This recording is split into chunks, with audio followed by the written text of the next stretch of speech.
The people of Titan Colony were celebrating. 50 years had passed since humans first settled on Saturn's largest moon. Colorful lights hung between the dome buildings. Music played as children ran through the central plaza.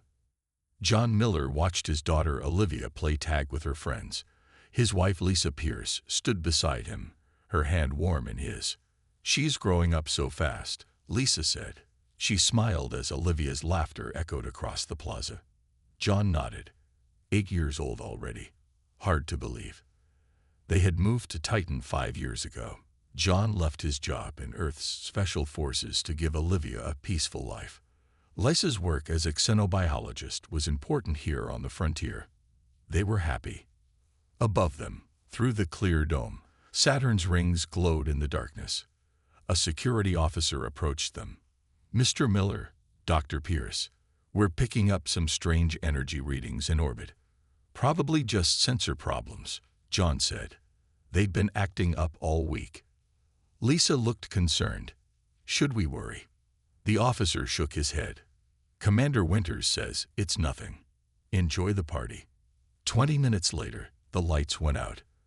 Emergency power came on, bathing everything in red. Then came a sound like thunder. "Attention all citizens," Commander Frank Winters' voice boomed over the speakers. "Unknown vessels have entered our space. Please move to the shelter areas immediately." People began to run. Parents grabbed their children. John reached for Olivia, but she was on the other side of the plaza. "Stay there," he shouted. "I'm coming." The dome above them darkened as 3 massive ships moved into position. They were unlike any ships John had ever seen, curved like insects, with glowing patterns along their hulls. Beams of light shot down from the ships, passing through the dome as if it wasn't there. Where the beams touched, children disappeared. "Olivia!" John screamed, running toward his daughter. Lisa was already there, pulling Olivia toward the shelter entrance. They were just 10 steps away when a beam found them. In a flash of light, Olivia vanished from Lisa's grasp. "No." Lisa fell to her knees, hands empty. Colony security forces fired at the ships, but their weapons had no effect. The beams continued, taking child after child before anyone could react.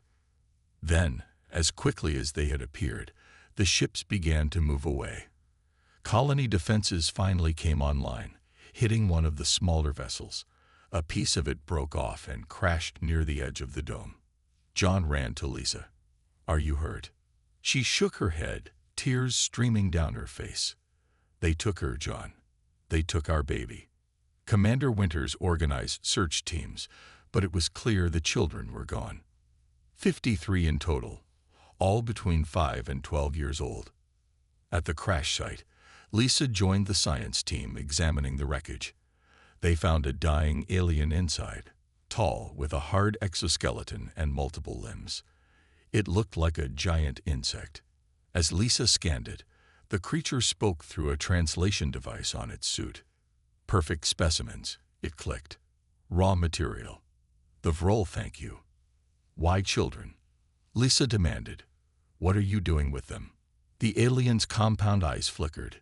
"They will become better, stronger, perfect. Bring them back," John shouted, pushing past security.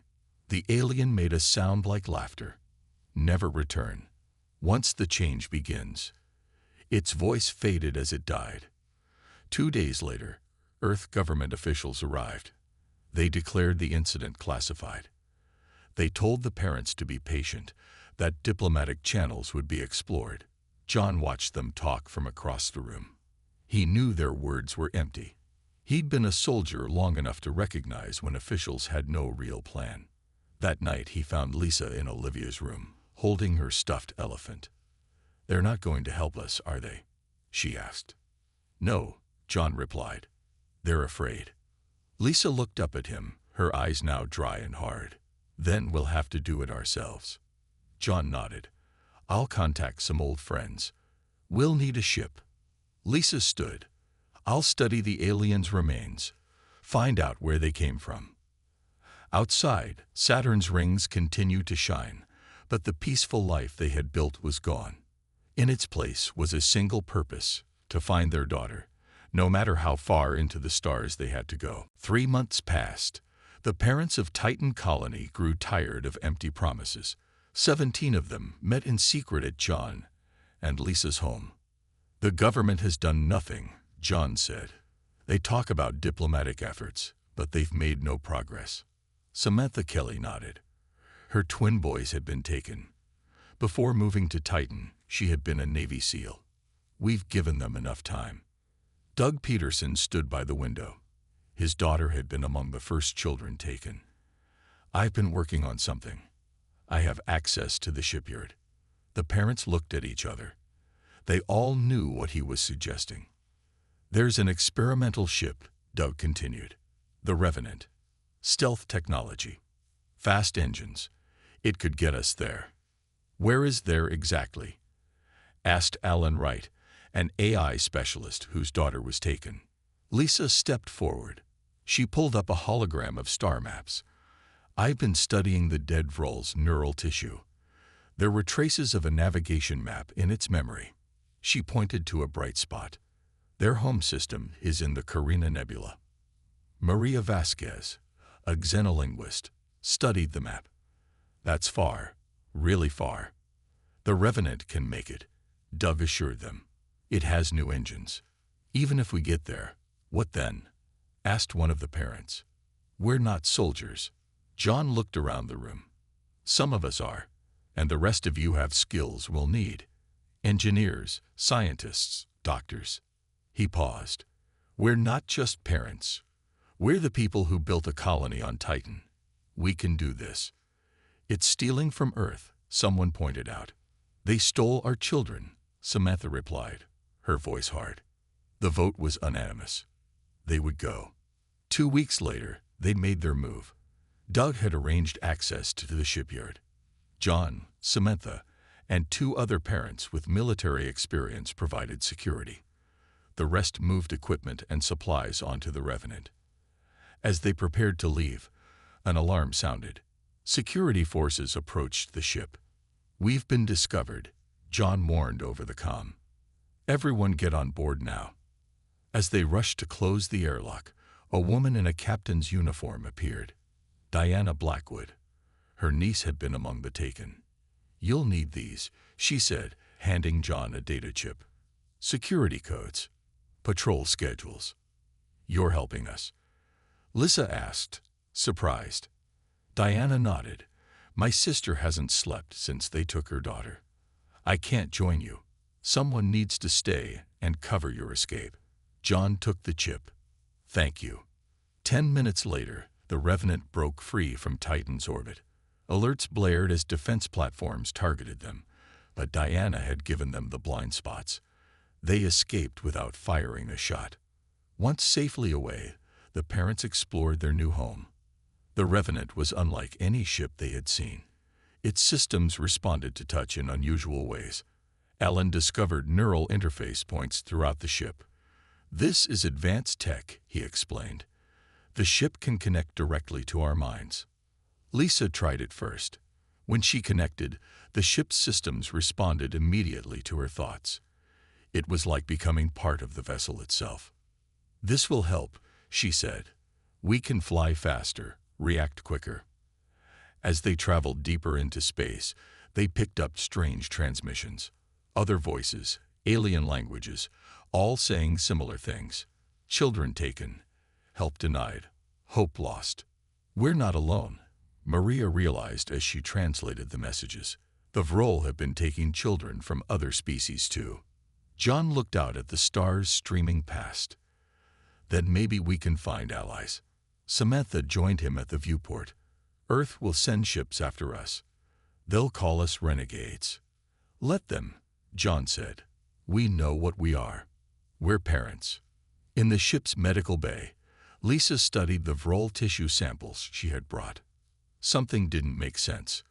"The Vrol DNA shows signs of manipulation," she told the others. "I don't think they evolved naturally." "What does that mean?" Doug asked.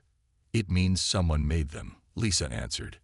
"And whatever the Vrol are doing to our children, I think they're doing the same thing.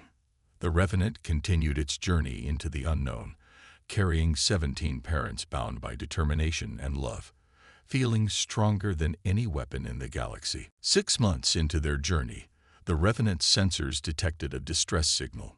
The ship was deep in unknown space, far from Earth's territory. Should we answer it? Doug asked. Could be a trap. John studied the signal pattern.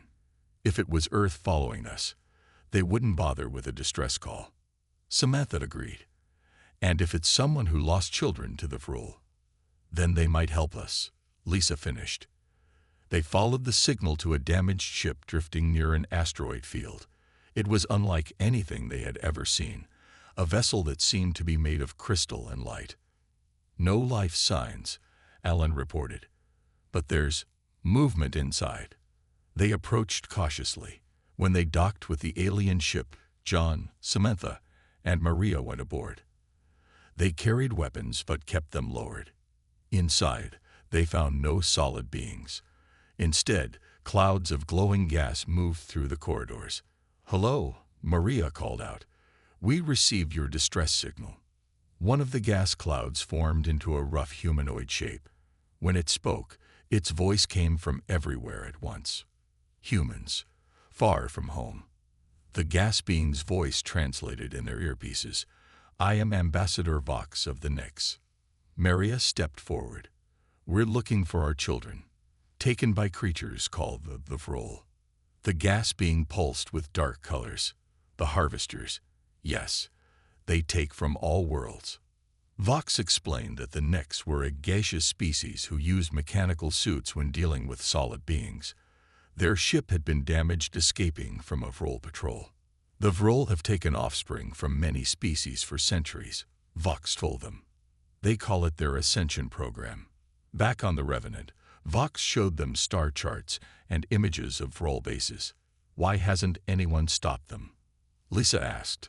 "The Vrul are protected by the Galactic Concord," Vox answered. "Powerful species who use Vrul biotechnology. They look away from how it is made." John studied the maps. "Is there a place where they would take the children?" "Many research stations exist," Vox said. "But to find your specific children," the gas being paused.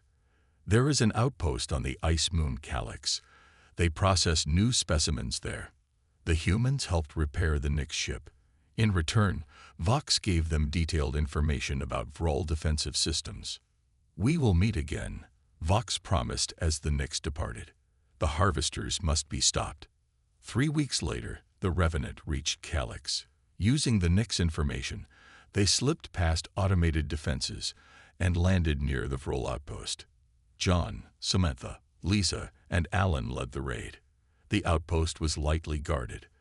The Vrul never expected anyone to find them this far out. They captured a high-ranking Vrul scientist named Exelic. The insectoid alien clicked and hissed as they brought it aboard. Lisa examined it while Maria worked to understand its language better. "Why human children?" John demanded. "Why our kids?" Selic's compound eyes stared at them. "Human neural tissue. Unique. Adaptable. Perfect for enhancement." "Enhancement." Lisa pressed. "What does that mean?" The alien's mandibles twitched. "The future. Living weapons. Biocomputers. Perfect soldiers." Lisa connected Selec to a neural scanner.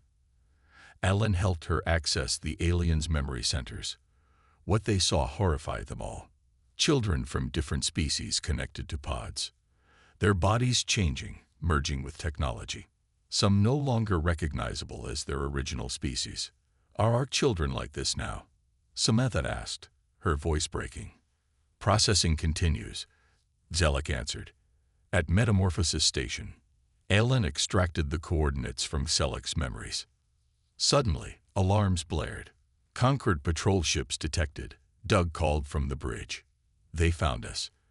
As they prepared to flee, Doug took a hit from Vrul weapons fire. The blast burned through his shoulder. Maria pulled him to safety as they closed the airlock. The Revenant escaped, but barely. As they jumped to safety, Maria noticed something strange. Zelek had been watching her the whole time. "You were not supposed to find us," the alien said quietly. "No parent ever has." "We're not like other parents," John replied. Zelek's eyes flickered. "No, you are not. That is why the children were chosen." The Revenant needed a safe place to hide.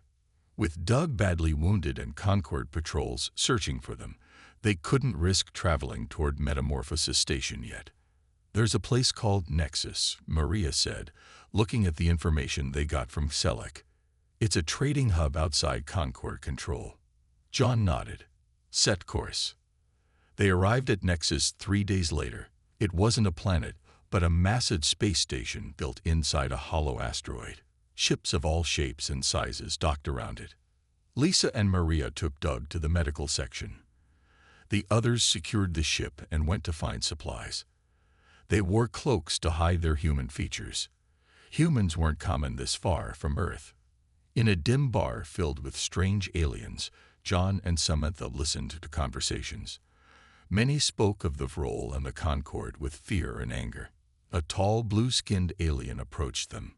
"You are not from around here," it said in broken human language. John tensed, ready for trouble. "I am Karo of the Keth," the alien continued. "You seek the child takers, yes. The Vrol." Samantha looked surprised.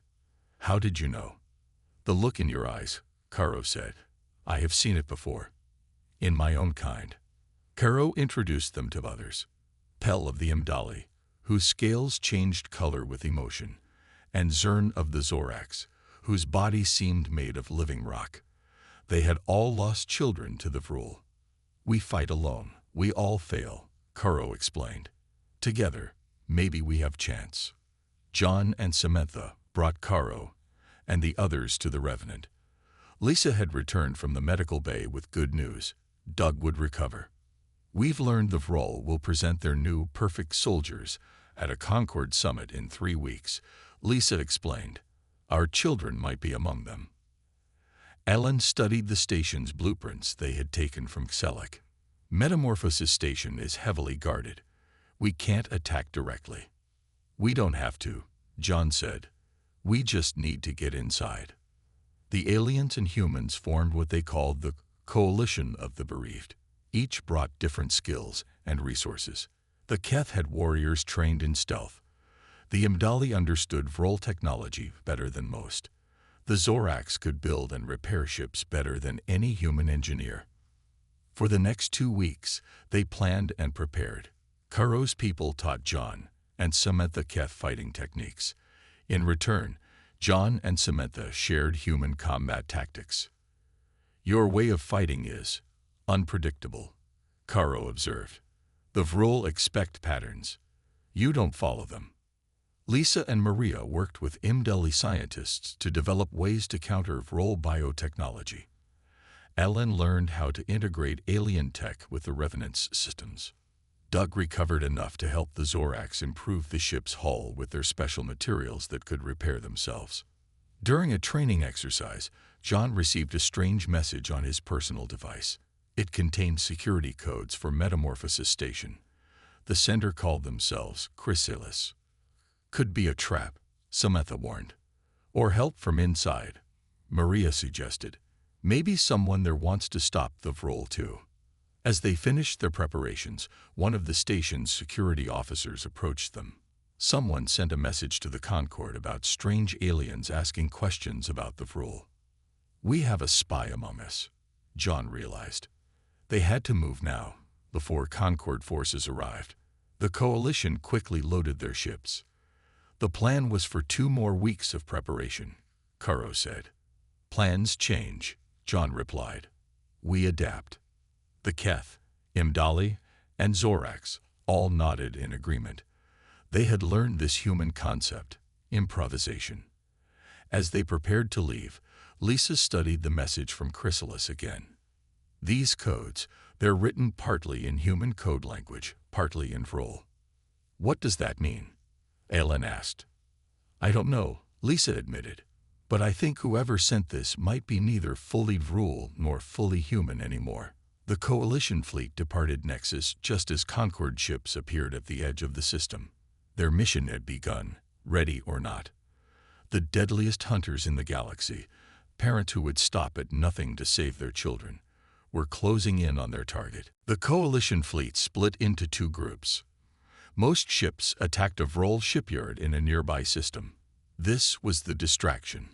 Meanwhile, the Revenant used its stealth technology to approach Metamorphosis Station undetected.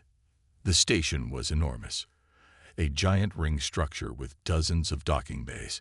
It rotated slowly in space, surrounded by Vrol patrol ships. "Remember, we're here for the children," John reminded everyone. "Nothing else matters." Using the Chrysalis codes, they gained access to a maintenance dock. John, Lisa, Samantha, Maria, and Alan prepared to enter the station with a small team of alien allies. Doug would stay on the Revenant to coordinate their escape. The station's life support systems show over 300 children from various species inside. Alan said, checking his scanner, "But their life signatures are strange." They moved through dark service tunnels.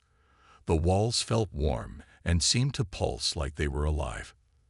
"This place is partly organic," Lisa whispered, "like a living thing." They reached a junction and saw their first Vrol guards. The insectoid creatures moved with mechanical precision, their exoskeletons enhanced with metal parts. Karo, the Keth warrior, used a sound device that confused the Vrol's senses. The team moved past them unseen. They found a control room with viewing screens showing different parts of the station. What they saw horrified them all.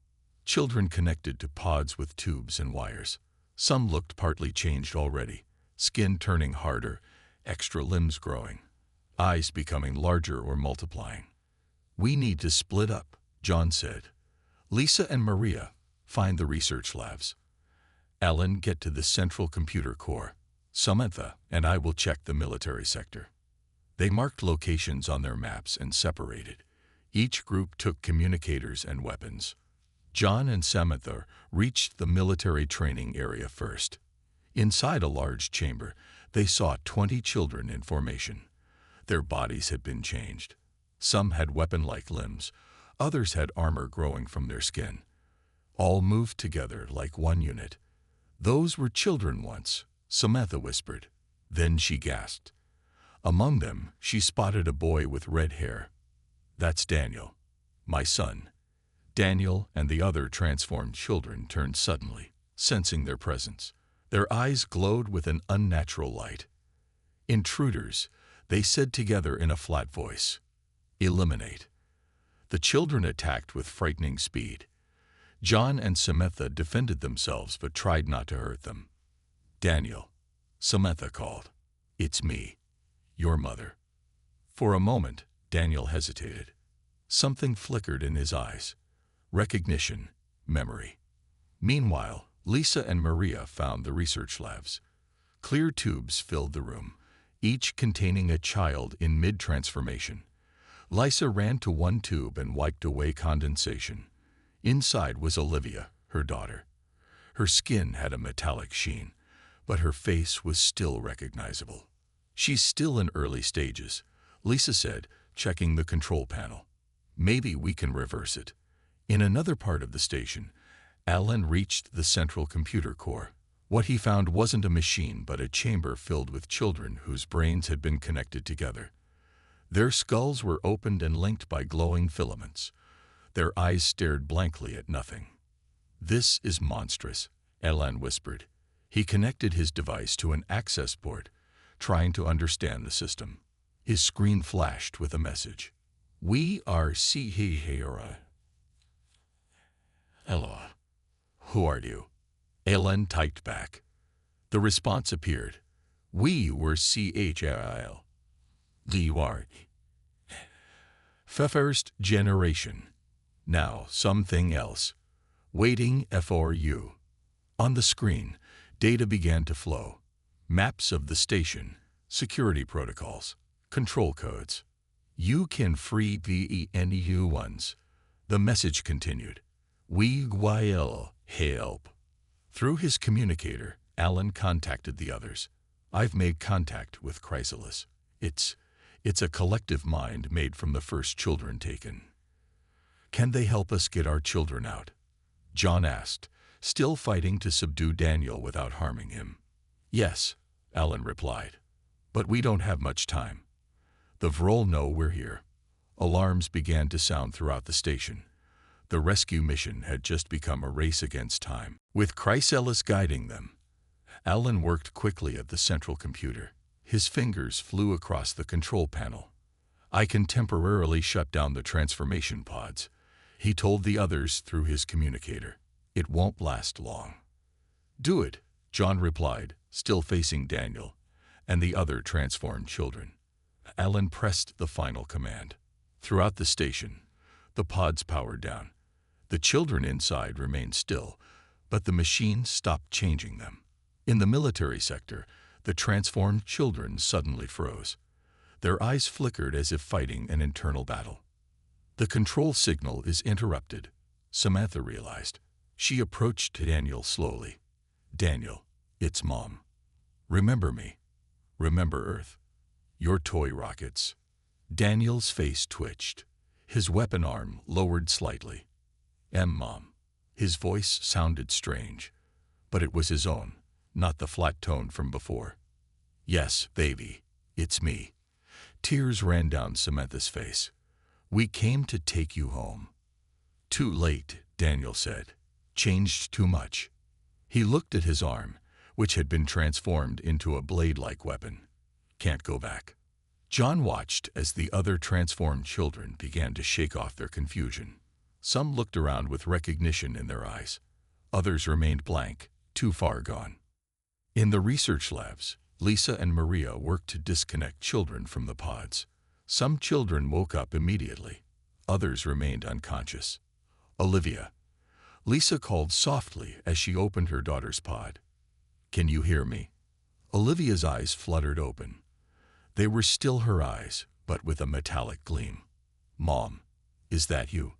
Her voice was weak, but recognizable. Yes, sweetheart. Lisa hugged her gently, careful of the tubes still attached to Olivia's back. We're going to get you out of here. Suddenly, all the lights in the station turned red. A deep voice echoed through the speakers in the Vrol language. Maria translated for the others. Station lockdown initiated. Intruders detected. Security forces deploy. Through his connection with Chrysalis, Alan saw security cameras throughout the station. Vrol guards were mobilizing everywhere. And something else, a large Vrol with golden markings, was heading to the central control room. That's Grandmaster Zyvex, Alan told the others. The leader of this facility. He's coming for me. We need to get these children to the ship, Lisa said. But some can't move on their own. Kuro and the alien allies arrived with stretchers. We carry them, the Keth warrior said simply. John's communicator beeped. It was Doug from the Revenant. Bad news. A Concorde fleet just arrived.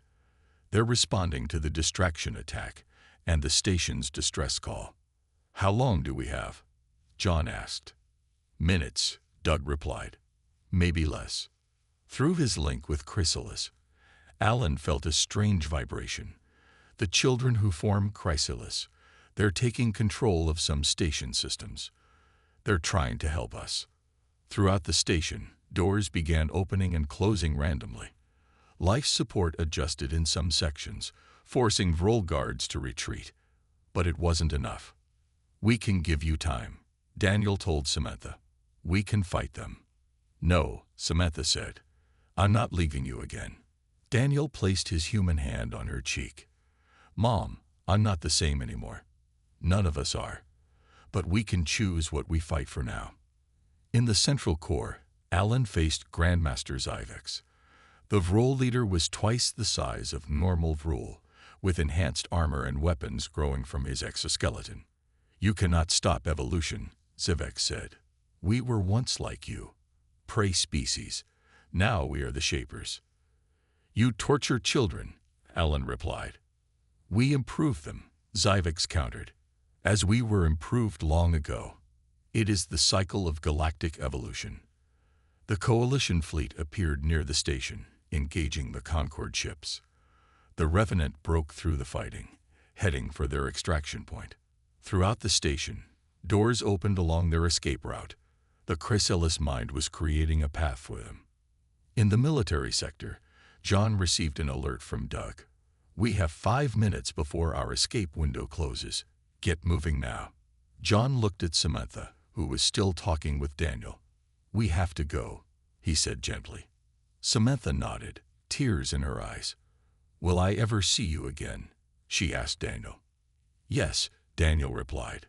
"But first we have work to do." Time was running out. The rescued children who could walk moved quickly through the station's corridors. Those who couldn't were carried by their parents and alien allies. Lisa held Olivia close, feeling her daughter's body temperature fluctuate as her partly changed systems struggled to adjust. "Will she be okay?" John asked as they ran. "I think so," Lisa replied. "The early-stage transformations might be reversible. I need my lab equipment to know for sure." Behind them, sounds of fighting echoed through the corridors. Daniel and the other transformed children had engaged the Vrol guards, buying time for the escape. In the central chamber, Alan faced a difficult choice. The Chrysalis Collective, dozens of children's minds linked together, couldn't be moved. "You must leave us," the collective told him. "We will stay and fight from within." "There has to be another way," Alan argued. "The station is set to self-destruct," Chrysalis replied. "We have activated the sequence. It cannot be stopped now." Alan realized what they were doing. "You're sacrificing yourselves. Parts of us will die, yes, but not all. We have spread through Vrol networks, seeds of resistance planted in many places." Alan reluctantly left the central core, downloading what data he could about the transformation process. It might help the rescued children. At the maintenance dock, Doug had the Revenant ready. The first group of rescued children were already aboard. John, Lisa, Maria, and Alan arrived with the last group. "Where's Samantha?" Doug asked.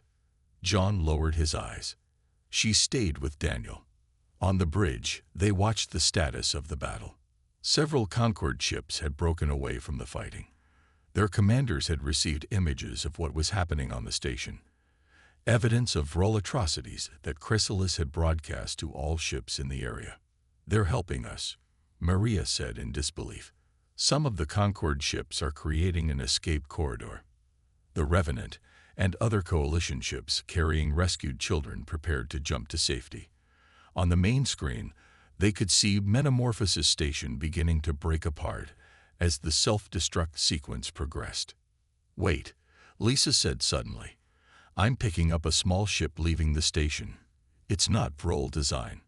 The small vessel approached them. A message came through. "Room for one more." It was Samantha's voice. John laughed with relief.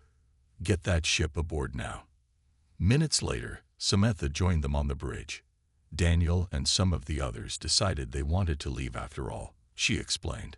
"Not to return to their old lives. They can't. But to hunt." "Hunt what?" John asked. "The Vrol," Samantha replied. "Daniel says there are more research stations, more children being transformed. They want to find them. Stop them." Behind them, Metamorphosis Station exploded in a blinding flash. The shockwave damaged many Vrol ships. In the confusion, the Revenant and the rescue fleet jumped to safety. 1 month later, they returned to Titan Colony. Earth had finally acknowledged their mission, publicly honoring the parents while quietly studying the technology they had brought back. A special medical facility was built for the recovering children. Lisa worked day and night with other scientists to help them. Some children, like Olivia, slowly began to return to normal, though they would always carry traces of their experience. Others would need special care for the rest of their lives. John walked into Olivia's room in the medical facility. She was sitting up in bed, reading a book. Her skin still had a slight metallic sheen in the light, but her smile was the same as always. "Feeling better today?" he asked. She nodded. Mom says I can go outside tomorrow. That's great news. He sat beside her. I have a message for you. From Daniel and the others. Olivia's eyes widened. Really? They wanted you to know they're okay. They've already found another Vrol outpost and freed the children there. Outside the window, ships from the Coalition planets orbited Titan. The beginning of a new alliance, built not on power, but on the shared experience of parents who would travel to the ends of the galaxy for their children. In deep space, a small vessel of transformed children led by Daniel and Samantha continued their hunt. They had become what the Vrol intended, the deadliest hunters in the galaxy, but now turned against their creators, a force driven by something stronger than any bioenhancement, the memory of home.